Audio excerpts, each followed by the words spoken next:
असो, त्याच्या नावाला धन्यवाद असो, त्याची सर्व मान महिमा गौरव त्याच्या नावाला असो।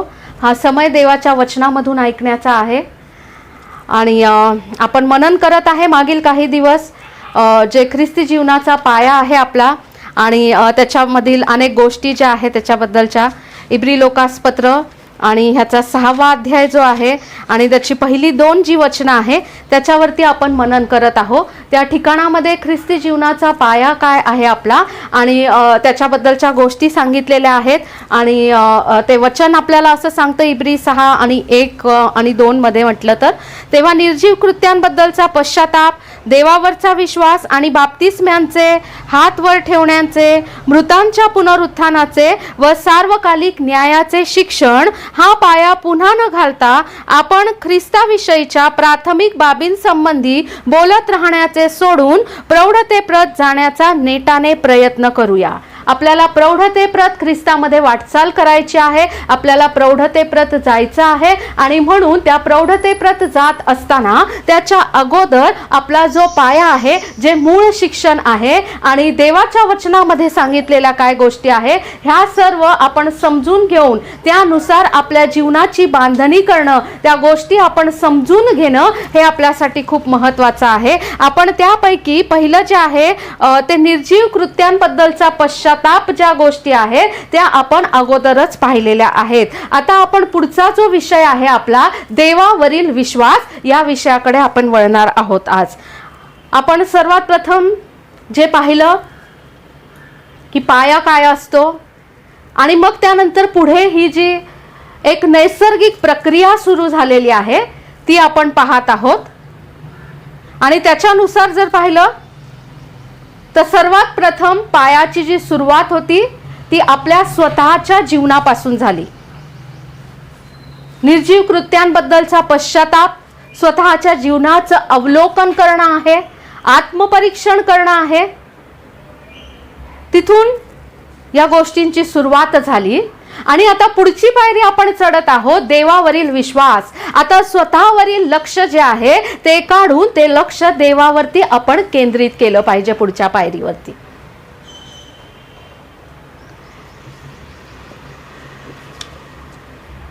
जे निर्जीव कृत्य आहे हे सर्वात प्रथम त्याबद्दल का सांगितलं आहे पवित्र शास्त्रामध्ये, कारण निर्जीव कृत्य जी आहे ती जर आपल्या जीवनामध्ये तशीच राहिली, जर आत्मपरीक्षण करून अवलोकन करून त्याच्यावरती पश्चाताप करून आणि त्यापासून जर आपण माघारी फिरलो नाही तर हे निर्जीव कृत्य जी आहे ती देवावरील विश्वासाच्या मध्ये अडखळण ठरत असतात। म्हणून पहिल्या पायरीवरचं काम पूर्ण करून ते प्रोग्रेसिव्ह मोड मध्ये नेऊन म्हणजे त्याची सुरुवात करून सतत ते तपासत राहून आता आपल्याला पुढच्या पायरीवरती वाटचाल करायची आहे, एक पायरी वरती चढायची आहे।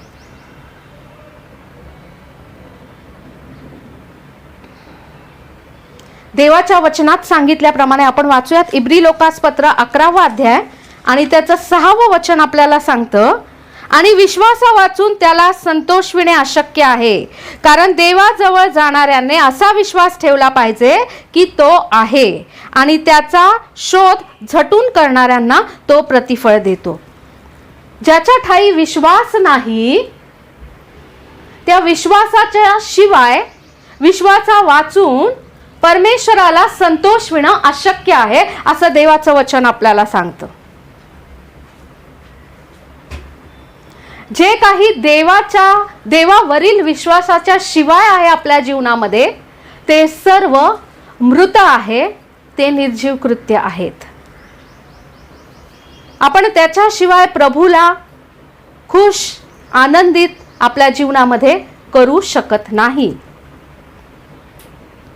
फेथ टुवर्ड्स गॉड, देवावरील विश्वास, 2 शब्द आहे पुन्हा या ठिकाणात, देव आहे, विश्वास आहे। रोमकरासपत्र सुद्धा आपण पाहूयात, त्या ठिकाणात सुद्धा विश्वासाबद्दल काय म्हटलेलं आहे। रोम 14:23 आपण वाचूयात। रोमकरासपत्र याचा 14वा अध्याय आणि त्याचं 23वं वचन जर आपण वाचलं तर त्या ठिकाणात असं म्हटलेलं आहे, शेवटची ओळ त्याची, जे काही विश्वासाने नाही ते पाप आहे.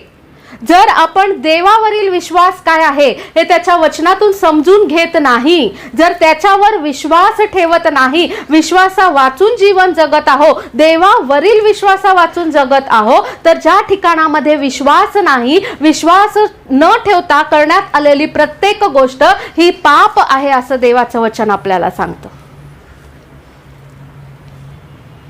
किती महत्वाचं आहे. जर देवावर आपण विश्वास ठेवत नाही तर आपण पाप करत आहोत. ही गोष्ट आपल्याला समजून घेणं फार गरजेचं आहे.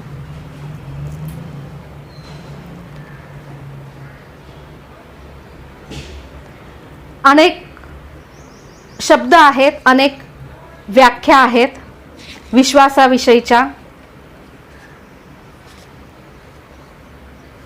जर आपण ग्रीकमध्ये पाहिलं, मी फक्त ग्रीक वर्डच सांगणार आहे आज, हिब्रू वर्ड नाही सांगणार. तर फेथ टुवर्ड्स गॉड, देवावरील विश्वास हे जे वचन आहे याच्यामध्ये हा जो शब्द वापरलेला आहे, हा शब्द जो आहे तो ग्रीक शब्द आहे. आणि तो ग्रीक शब्द जो आहे तो पिस्टिस असा शब्द त्या ठिकाणामध्ये वापरण्यात आलेला आहे. फेथ, विश्वासासाठी. त्याचा अर्थ होतो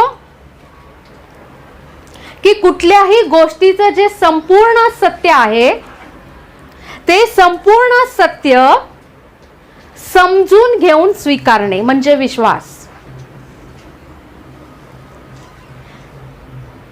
परमेश्वराविषयीचं संपूर्ण सत्य समजून घेऊन मग ते आपल्या जीवनामध्ये स्वीकारणं म्हणजे तो आपला विश्वास आहे.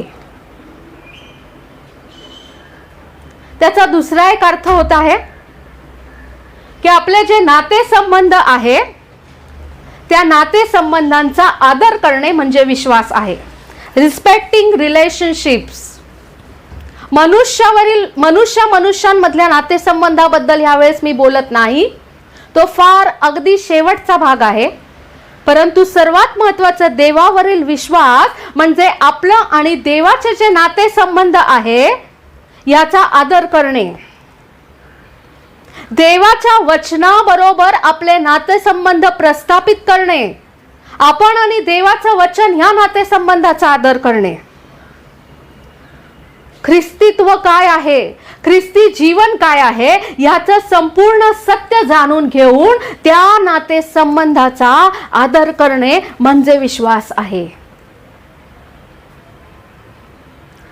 रूट वर्ड जो आहे, मूळ शब्द जो आहे, पिथो हा शब्द आहे ग्रीकमध्ये, आणि त्या पिथो या शब्दावरून पिस्टिस हा शब्द आलेला आहे. तो पिथो जो शब्द आहे त्याचा अर्थ होतो की एखाद्याला राजी करणे, कबूल करून घेणे, मान्य करून घेणे.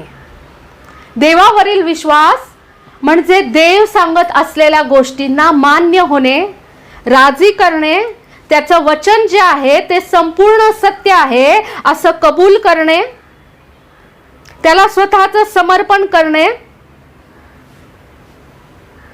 त्याचा आणखी एक अर्थ होतो की कोणाच्या तरी शब्दांवर संपूर्ण विश्वास ठेवणे. विश्वास म्हणजे देवाचं जे वचन आहे हे संपूर्ण सत्य आहे याच्यावर विश्वास ठेवणे. या गोष्टी मान्य करून स्वीकारणे. फक्त मान्य करणं वेगळं आहे. हो, आम्हाला माहिती आहे देवाचं वचन पवित्र आहे, सत्य आहे, पण आपण ते आपल्या जीवनात किती प्रमाणात स्वीकारत आहे. पुष्कळ वेळेस आपण देवाचं वचन आपल्या जीवनात स्वीकारत असताना आपल्या सोयीनुसार आपल्याला हवं तेवढ्या प्रमाणात ते स्वीकारत असतो. मला एखादी गोष्ट किती प्रमाणात माझ्या जीवनात स्वीकारायची आहे आणि किती प्रमाणात तडजोड तशीच ठेवून मला जगिक आनंद सुद्धा उपभोगायचा आहे याचं प्रमाण प्रत्येक व्यक्ती आपल्या जीवनामध्ये ठरवत असतं. आणि म्हणून आपण देवाच्या वचनाचं 100% पूर्ण जे सत्य आहे ते स्वीकारण्यासाठी आपण स्वीकारू शकत नाही. ते आपण कमी पडतो कुठेतरी. आणि त्याचाच अर्थ मी देवावरती पूर्ण विश्वास ठेवू शकत नाही. म्हणून मला ह्या बंधनातून, या अवस्थेमधून बाहेर निघणं गरजेचं आहे. ज्या ठिकाणामध्ये पोहोचणं गरजेचं आहे, मला देवावर विश्वास ठेवायचा आहे. म्हणजे मला अशा स्थानापर्यंत पोहोचायचं आहे की त्याचं वचन, त्याचा शब्द हा 100% परिपूर्ण, सत्य, आदरणीय, स्वीकार योग्य आहे. आणि माझ्या जीवनामध्ये प्रत्येक प्रकारची तडजोड जी आहे त्याच्यावरती ओव्हरकम होऊन, त्याच्यावरती जाऊन मला देवाचं वचन स्वीकारणं गरजेचं आहे. तर मी देवावरती विश्वास ठेवते. अर्धा अधुरा विश्वास नसतो. विश्वास म्हणजे 100% खात्री पटणे किंवा 100% आपण विश्वास ठेवणे. इब्री लोकासपत्र 11वा अध्याय आणि त्याचं पहिलं वचन जे आहे त्याला विश्वासाची व्याख्या असं म्हटलेलं आहे देवाच्या वचनामध्ये. कारण विश्वास हा आशा धरलेल्या गोष्टीविषयीचा भरोसा आणि न दिसणाऱ्या गोष्टींबद्दलची खात्री आहे. ज्या आशा धरलेल्या गोष्टी आहेत त्याच्यावरचा भरोसा म्हणजे काय? भविष्यामध्ये, आशा म्हणजे भविष्यामध्ये पुढे काहीतरी घडणाऱ्या घटना आहेत. आपली ख्रिस्त ही आमच्यासाठी गौरवी आशा आहे. आमचा प्रभू आम्हाला घेऊन जाण्यासाठी लवकर येणार आहे. त्याच्यासाठी आम्हाला स्वतःची तयारी करणं गरजेचं आहे. मला स्वतःला तयार करणं गरजेचं आहे. माझ्या प्रभू बरोबर त्याच्या सार्वकालिक राज्यामध्ये प्रवेश करण्यासाठी मला स्वतःची तयारी करणं गरजेचं आहे. तो त्याची जी जागतिक वधू आहे, जागतिक मंडळी आहे, तिला घेऊन जायला येणार आहे. मला त्याचा एक हिस्सा होणं, विश्वासाने त्या नातेसंबंधामध्ये सुद्धा बांधलं जाणं, हे सुद्धा माझ्यासाठी फार गरजेचं आहे. ती एक प्रकारे कृतींद्वारे प्रगट झालेला देवावरचा विश्वास आहे. मी स्वतः परिपूर्ण नाही, अजिबात नाही. एक कुठलाच व्यक्ती परिपूर्ण कधीच नाही. आपण सर्व जागतिकरित्या एकत्र येऊन त्या विश्वासाच्या द्वारे ज्यावेळेस त्याचं शरीर, त्याची वधू म्हणून एकत्र येतो, तो जे नातेसंबंध आहे, एकमेकांचा आदर करणं आहे, एकमेकांसोबत एकत्र येणं आहे, त्याचाच अर्थ देवावरचा विश्वास प्रगट करणं आहे. म्हणून मी माझ्या बहीण भावांबरोबर एकत्र येऊ शकते. ते मला मान्यता देतात, मी त्यांना मान्यता देऊ शकते आणि आम्हा सर्वांना मिळून प्रभू मान्यता देतो. हे देवावरचा विश्वास आहे आपला. न दिसणाऱ्या गोष्टींबद्दलची खात्री आहे.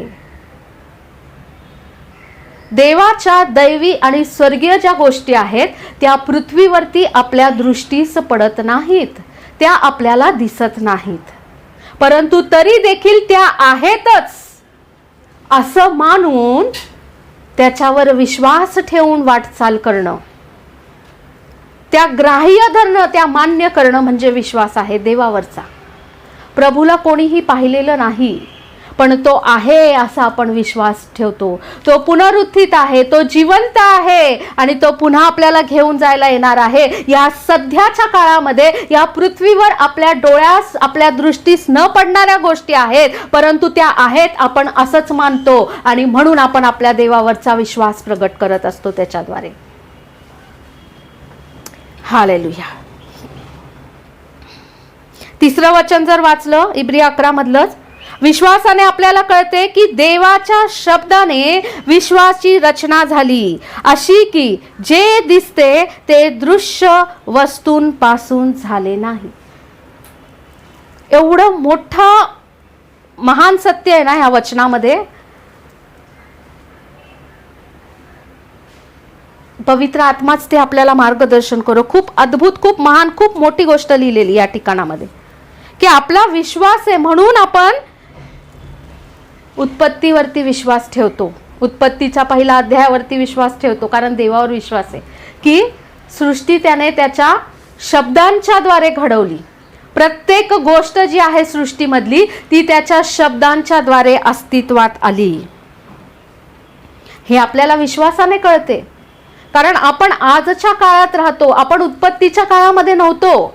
आपण स्वतःच्या डोळ्यांनी पाहिलं नाहीये.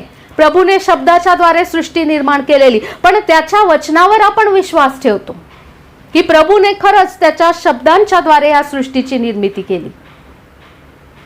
आणि म्हणूनच आपण प्रगटीकरणावरती पण विश्वास ठेवतो की जसं देवाने भूतकाळामध्ये किंवा उत्पत्तीच्या काळामध्ये शब्दांच्या द्वारे सृष्टी निर्माण केली, मनुष्य आणि सर्व काही निर्माण केलं, या गोष्टींवर जितका विश्वास ठेवतो तितकाच विश्वास आपण ठेवतो की भविष्य काळामध्ये प्रगटीकरणामध्ये घडणाऱ्या घटना सत्य होणार आहे. आपण हा देखील विश्वास ठेवतो म्हणूनच की प्रभू आपल्याला, त्याच्या मंडळीला, त्याच्या वधूला घेऊन जायला नक्की येणार आहे. जर मी उत्पत्तीवर विश्वास ठेवत आहे आणि जर मी प्रगटीकरणावर देखील विश्वास ठेवते तर मला मधल्या सर्व पुस्तकांवरती विश्वास ठेवणं ह्याला मी बांधील आहे. आमेन.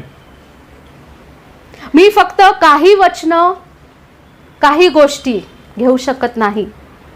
जर मी भूतकाळावर विश्वास ठेवते आणि भविष्य काळावरती विश्वास ठेवते तर मला वर्तमान काळामध्ये सुद्धा, वर्तमान काळासाठी सुद्धा देवावरती विश्वास ठेवणं गरजेचं आहे. मी ठेवलाच पाहिजे देवावरती विश्वास. जर नाही तर कुठेतरी मी कमी पडत आहे ना देवावरचा विश्वास ठेवण्यात. मला आत्मपरीक्षण करायचं आहे. भूतकाळात घडून गेलेल्या ज्या गोष्टी आहेत त्याच्याद्वारे देवाचं महती, गौरव, त्याचा स्वभाव, त्याच्या योजना या सर्व समजून घ्यायच्या आहेत आणि वर्तमान काळामध्ये त्या गोष्टींचं आपल्या जीवनामध्ये लागूकरण करायचं आहे, इम्प्लिमेंटेशन करायचं आहे. आपल्या जीवनासाठी त्या उपयोगात आणायच्या आहेत. माझ्या ख्रिस्ती जीवनाच्या वाटचालीमध्ये या सर्व गोष्टी उपयोगात आणायच्या आहेत. त्याच्यावरती विश्वास ठेवून तरच भविष्यात येणाऱ्या अद्भुत, महान, गौरवी, सार्वकालिक अशा गोष्टींचं मी वाटेदार किंवा भागीदार ठरू शकेल.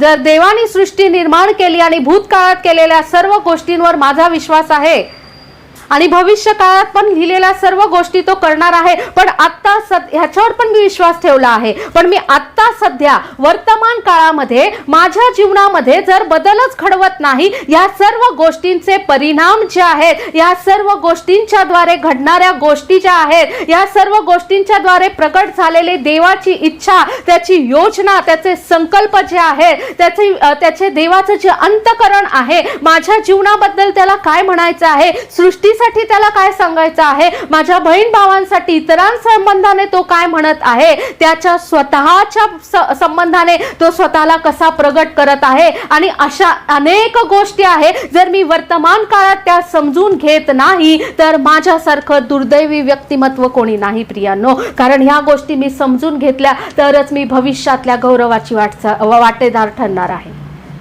भागीदार होणार आहे.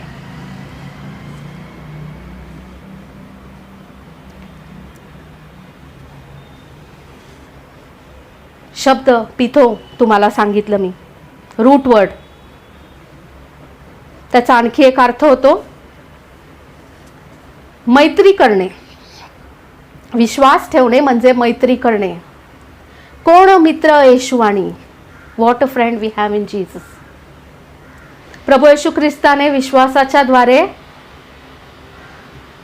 त्याच्या लोकांना, अनेक जे संत पुरुष पवित्र शास्त्रात त्यांना त्याने मित्र म्हटलेला आहे, तो आपल्याला देखील तेच म्हणतो. मी इथून पुढे, आपण मागच्या वेळेसच ते वचन वाचलेलं आहे, मी इथून पुढे तुम्हास दास असं संबोधत नाही तर मी तुम्हास मित्र असं संबोधतो. जो कोणी त्याच्यावर विश्वास ठेवतो तो प्रत्येक जण त्याचा मित्र होण्यासाठी लायक आणि पात्र आहे.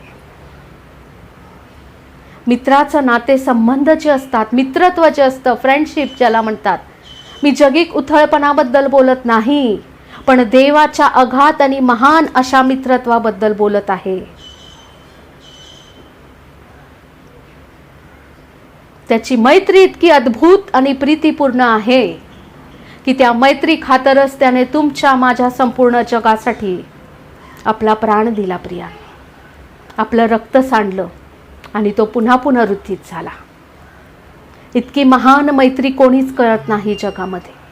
त्याची मैत्री समजून घ्या. आज जगामध्ये अनेक लोक आहेत, ते जगामध्ये मैत्री शोधत आहे. आता मगाशीच देवाचा आत्मा पास्टरांच्या द्वारे बोलत होता की अनेक लोकांना एकटं वाटतं. प्रार्थना करत होते ते त्या गोष्टीसाठी. एकटेपणाची भावना अनेक लोकांना ग्रासून टाकत आहे. आज जगभरामध्ये खरे नातेसंबंध दुरावले जात आहेत आणि काल्पनिक नातेसंबंध प्रस्थापित होत आहेत. खरे कुटुंब विभाजन होत आहे त्या ठिकाणामध्ये. परंतु व्हर्च्युअली नेटवर्किंगच्या द्वारे हजार मित्र आणि मैत्रिणी जोडले जात आहे.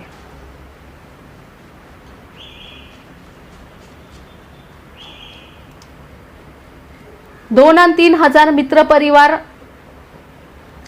सोशल नेटवर्किंग साईटवरती असून सुद्धा किंवा त्यापेक्षा अधिक सुद्धा हजार फॉलोअर्स असून सुद्धा जगातील अनेक लोक एकटेपणामुळे नैराश्यामध्ये जात आहेत.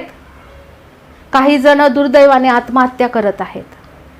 परंतु तुम्हाला मला संपूर्ण सृष्टीला एक गौरवी आशा आहे. प्रभू येशू ख्रिस्ताने म्हटलं, पहा युगाच्या अंतापर्यंत मी तुमच्या सोबत आहे. प्रियांनो, आपण कोणीही एकटं कधीच नाही. आपल्याशी नातेसंबंध प्रस्थापित करणारा, फ्रेंडशिपचा हात देणारा, एक मैत्रीपूर्ण असे संबंध प्रस्थापित करणारा आपला प्रभू आज देखील जिवंत आहे आणि तो आज देखील आपल्या जवळ आहे. प्रियांनो, आपल्या जवळ आहे तो. त्याला हाक मारा म्हणजे तो आपल्याला उत्तर देईल. इर्मया 33:3 मध्ये म्हटल्याप्रमाणे आहे त्या ठिकाणातून त्याला हाक मारा. जर तुम्हाला एकटेपणा वाटत असेल, तुम्हाला जगात मित्र मैत्रिणी कमी पडत असतील, शोधण्याची गरज वाटत असेल, माझं ऐकणारं कोणी नाही, माझ्या सोबत चालणारं कोणी नाही, मला वेळ देणारं कोणी नाही, मला समजून घेणारं कोणी नाही, तर प्रभू नक्की तुमच्यासाठी सतत आणि सतत 24/7 24 तास तुमच्यासाठी उपलब्ध आहे. त्याच्यासारखा अद्भुत मित्रच नाही प्रियांनो. तो देवावरील विश्वास आहे. सर्व काही त्याला सांगा, सर्व काही त्याच्याकडे घेऊन जा.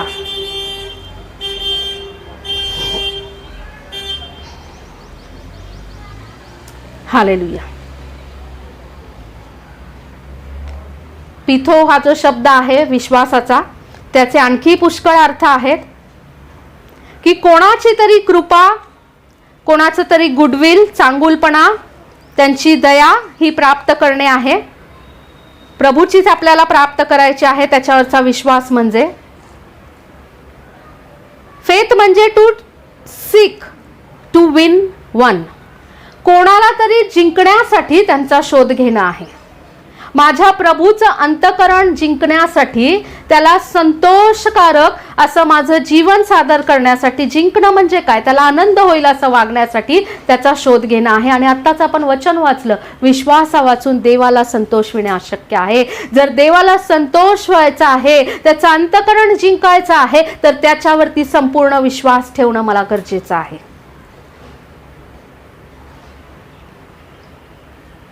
त्याचा आणखी एक अर्थ होतो की कोणाला तरी खुश करण्यासाठी धडपड करत राहणं, स्ट्राइव्ह टू प्लीज समवन. एकदम निकराचे प्रयत्न करत राहणं. एकमेकांना, जगातील लोकांना, मनुष्यांना खुश करू नका प्रियांनो. 100% कधीच कोणी खुश होत नाही आपल्या बरोबर.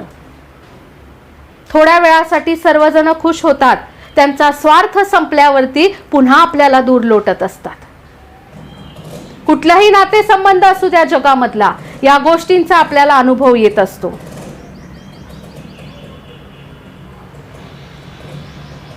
आपल्याला परमेश्वराचं अंतःकरण जिंकायचं आहे, त्याला आनंदित ठेवायचं आहे. आपल्याला कोणाच्या तरी आज्ञा पाळणे, कोणाचं तरी ऐकणे, कोणावर विश्वास ठेवणे, अनेक अर्थ आहेत अशाच प्रकारचे. या सर्व नातेसंबंधांना मिळून हे सर्व जितके अर्थ मी सांगितले आहे, आणखी पुष्कळ आहेत, हे सर्व मिळून करण्यात आलेली कृती म्हणजे विश्वास आहे. आपल्याला वाटतं विश्वास म्हणजे हो देव आहे, आम्हाला माहिती आहे, संपलं. सोपी गोष्ट नाही. विश्वास हा देवाचा स्वभाव आहे. देवाचा स्वभाव हा मनुष्याला समजण्यासाठी खूप त्या खोलवर नातेसंबंधांमध्ये जाणं गरजेचं आहे.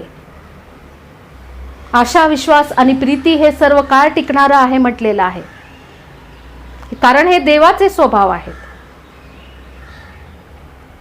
आपल्याला देखील ह्या सर्व गोष्टी आत्मसात करून आपल्या प्रभूला खुश करणं, त्याच्यापर्यंत पोहोचणं हे आपल्यासाठी गरजेचं आहे. देव जो आहे, देवावरील विश्वास म्हटलेला आहे. देव जो आहे, थिओस हा वर्ड वापरलेला आहे. द गॉड हेड, मस्तक जे आहे परमेश्वराचं, त्याच्यातला प्रथम व्यक्ती म्हटलं तर देव जो पिता आहे, दुसरा व्यक्ती म्हणजे प्रभू येशू ख्रिस्त आहे, आणि तिसरा व्यक्ती म्हणजे देव जो पवित्र आत्मा आहे. हे परमेश्वरचं मस्तक आहे, गॉड हेड.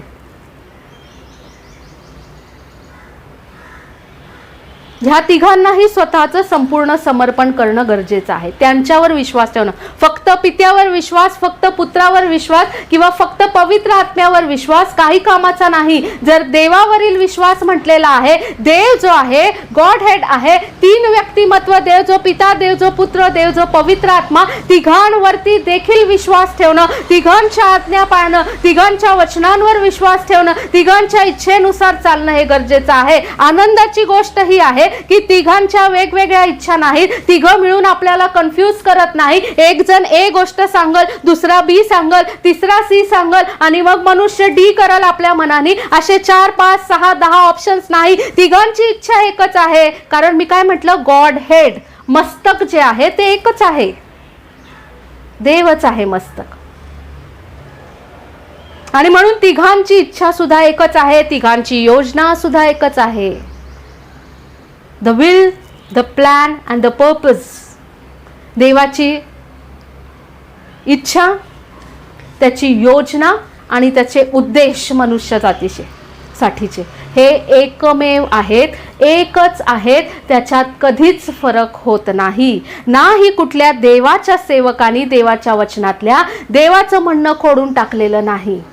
अनेक लोक दुर्दैवानी नाही जुन्या करारात असं सांगितलं होतं, येशू ख्रिस्तानी ते असं कॅन्सल केलं, किंवा येशू ख्रिस्तानी आणि पित्याने असं सांगितलेलं, पण संत पावलांनी तर ते सगळं, अहो असं घडूच शकत नाही.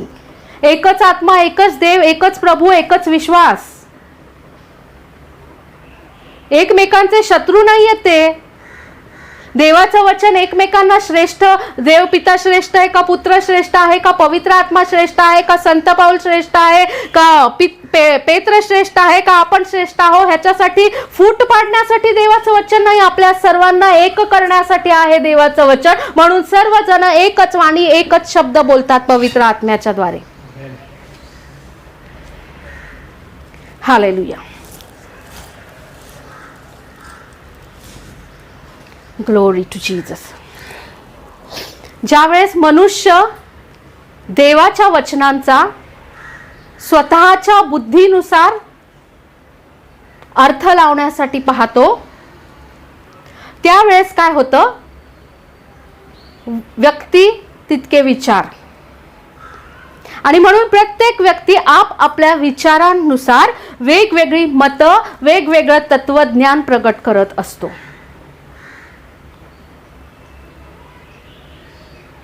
हे सर्व खोटं आहे का? नाही, सर्वजण खरे आहेत. कारण त्या व्यक्तीला त्या प्रमाणामध्ये तेवढ्या पद्धतीने ख्रिस्त समजला आहे, तेवढ्या पद्धतीने प्रभू समजला आहे, तेवढ्या प्रमाणामध्ये देवाचं वचन समजलं आहे. एक शहाणा व्यक्ती आहे जो सर्व गोष्टींना एक करून मानतो, कारण प्रत्येकाच्या द्वारे अंशाने आणि प्रकाराने देव बोललेला आहे. देवाचं वचन ज्या वेळेस, ज्या ठिकाणामध्ये, ज्या विचारांच्या द्वारे, ज्या शिक्षणाच्या द्वारे लोकांमध्ये, लोकसमुदायामध्ये, विश्वासामध्ये, लोकांच्या ख्रिस्ती जीवनामध्ये तटफुटी आणि पक्षभेद उत्पन्न होतात, ते नक्की मनुष्याच्या मनातून आलेले विचार आहे, लोकांच्या, मनुष्याचं तत्वज्ञान आहे, त्याच्याद्वारे आलेल्या गोष्टी आहे.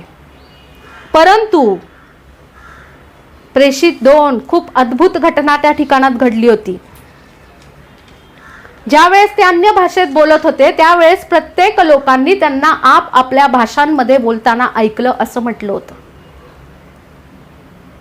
देवाच्या आत्म्याचं कार्य असंच आहे. जगभरामधले निरनिराळ्या भाषा बोलणारे, जाती धर्म पंथ मानणारे प्रियांनो, आणि कुठेही राहणारे असू द्या, जंगलामध्ये दरीमध्ये डोंगरांवरती राहणारे असू द्या, नदीच्या किनारे समुद्र किनारी राहणारे असू द्या, कुठेही राहणारे, कुठलीही भाषा बोलणारे, कुठल्याही प्रकारचे वस्त्र परिधान करणारे असू द्या, त्यांच्या त्वचेचा रंग कुठलाही असू द्या, काळे गोरे पिवळे लाल कुठलाही रंग असू द्या, कुठल्याही ओरिजिनचे ते असू द्यात, कुठलाही उगम असू द्यात त्यांचा, परंतु त्या सर्वांना एक करणारं जी गोष्ट आहे ते देवाच्या वचनाचं सत्य आहे. त्या सर्वांना एकत्र बांधून ठेवणारं जे आहे ती देवाची खरी इच्छा आहे, ती त्याची योजना आहे. ती सर्व मनुष्यांना एक करते प्रियांनो.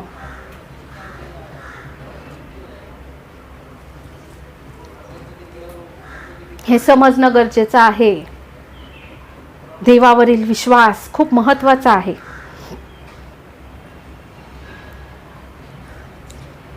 आपण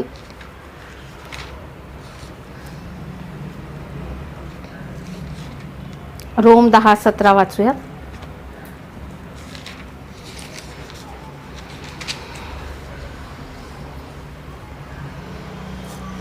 विश्वास आपल्याला कसा प्राप्त करायचा या वचनामध्ये खूप सुंदर पद्धतीने सांगितलं आहे. विश्वासामध्ये वाढ करायची आहे. रोम 10:17 मध्ये म्हणतो, ह्याप्रमाणे विश्वास वार्तेने व वार्ता ख्रिस्ताच्या वचनाद्वारे होते.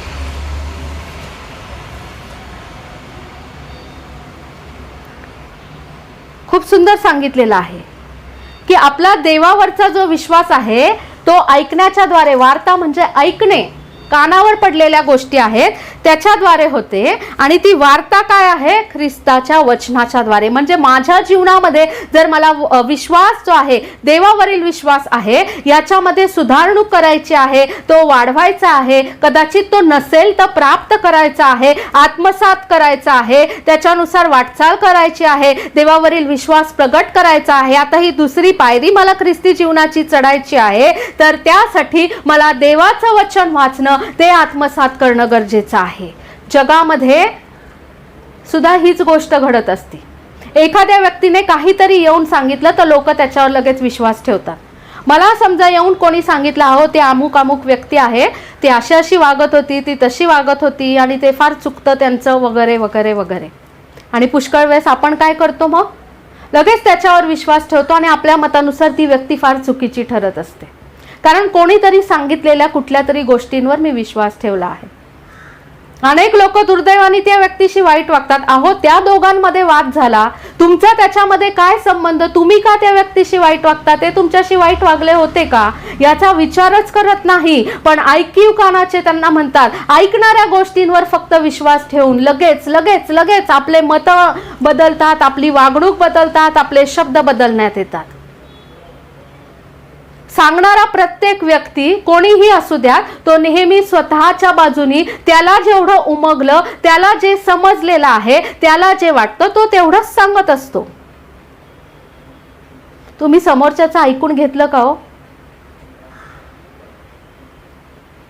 जर एखाद्या व्यक्तीचा न्याय करायचा असेल, की त्याचं फार चुकतं का कमी चुकतं ठरवायचं असेल, तर त्या व्यक्तीला अगोदर जरूर संधी द्या, त्याचं पण ऐकून घ्या, मग न्याय करा.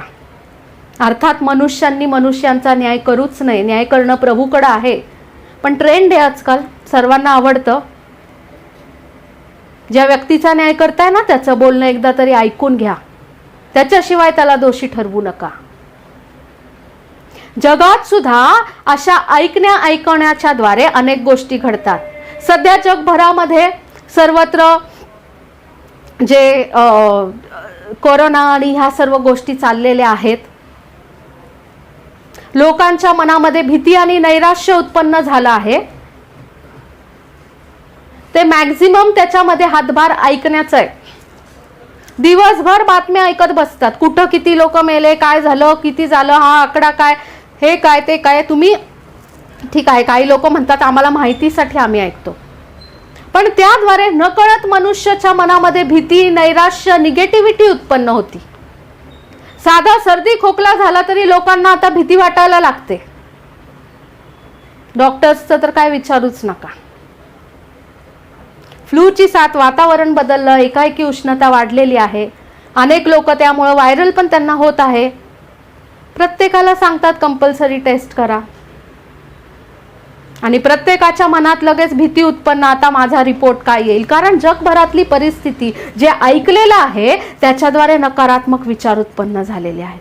म्हणून मी सर्वांना विनंती करेल, ऐका तर देवाचं वचन ऐका. देवाच्या वचनातून उत्तेजन ऐका. परमेश्वराचा स्वभाव ऐकायला शिका. त्याच्या योजना आहेत त्या ऐकायला शिका. त्याच्या इच्छा ज्या आहेत त्याच्यावरती मनन करा. देवाचं वचन अधिक आत्मसात करा आपल्या जीवनामध्ये.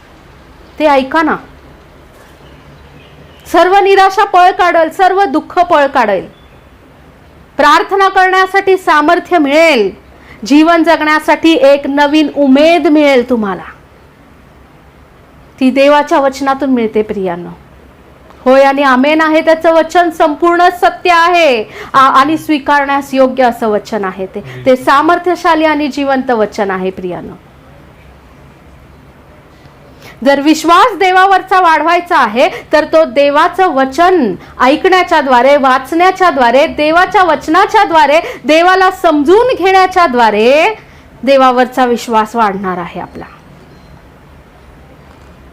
हे आपल्याला समजणं खूप गरजेचं आहे. रोम 1:17 वाचूयात आपण.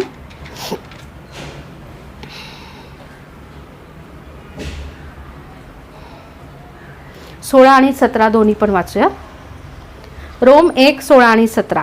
कारण मला सुवार्तेची लाज वाटत नाही, कारण विश्वास ठेवणाऱ्या प्रत्येकाला, प्रथम यहुद्याला मग हेल्लेण्याला तारणासाठी ती देवाचे सामर्थ्य आहे.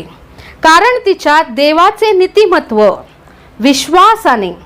विश्वासासाठी प्रगट झालेले आहे. नीतिमान विश्वासाने जगेल या शास्त्रलेखाप्रमाणे हे आहे.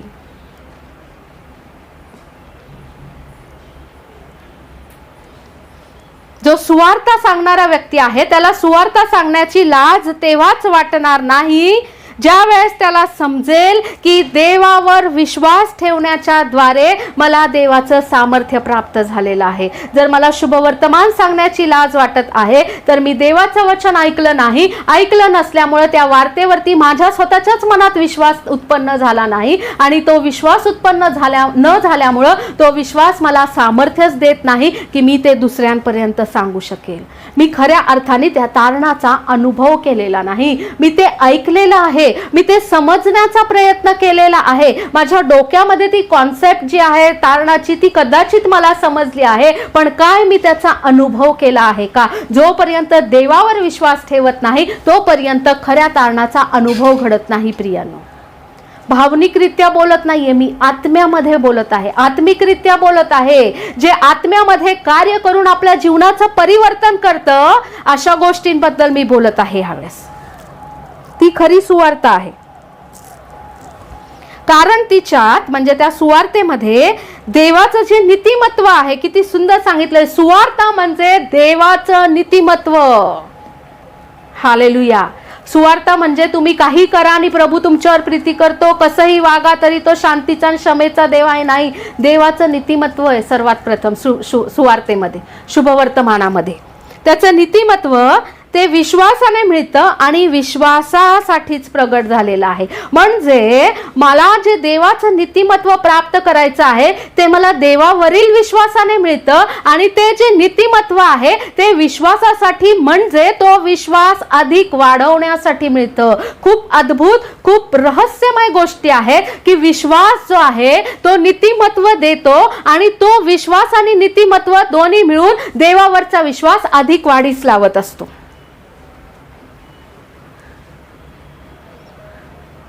नीतिमान विश्वासाने जगेल ह्या शास्त्रलेखाप्रमाणे हे आहे.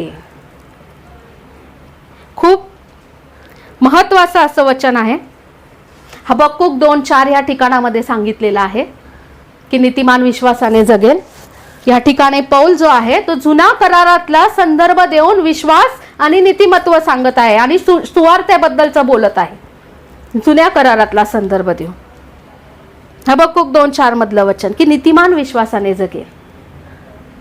नीतिमान हा फक्त प्रीती प्रगट करून जगणार नाही, नीतिमान हा फक्त त्याच्याद्वारे देवाचं सामर्थ्य प्रगट करून पवित्र आत्म्याची कृत्य जी आहे, अद्भुत गोष्टी, चिन्हे, चमत्कार, दुसऱ्यांसाठी आरोग्य हे देण्याच्या द्वारे नीतिमान जगत नाही, तर जो नीतिमान आहे त्याला जगण्यासाठी देवावरील विश्वास महत्वाचा आहे. त्या देवावरील विश्वासाच्या द्वारे नीतिमान व्यक्ती जगत असतो.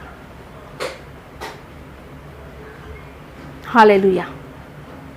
जर मला देवाच्या समोर नीतिमान ठरायचं आहे, तर मला देवावरतील विश्वास जो आहे तो अधिक वाढवणं, तो समजून घेणं हे माझ्यासाठी गरजेचं आहे. तो माझ्या वागण्या, बोलण्या, कृतींमधून प्रगट करणं गरजेचं आहे.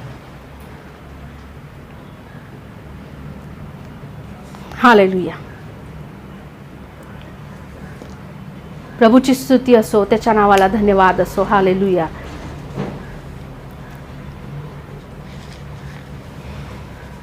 आणखी एक वचन वाचूया, मत्तई 17:20.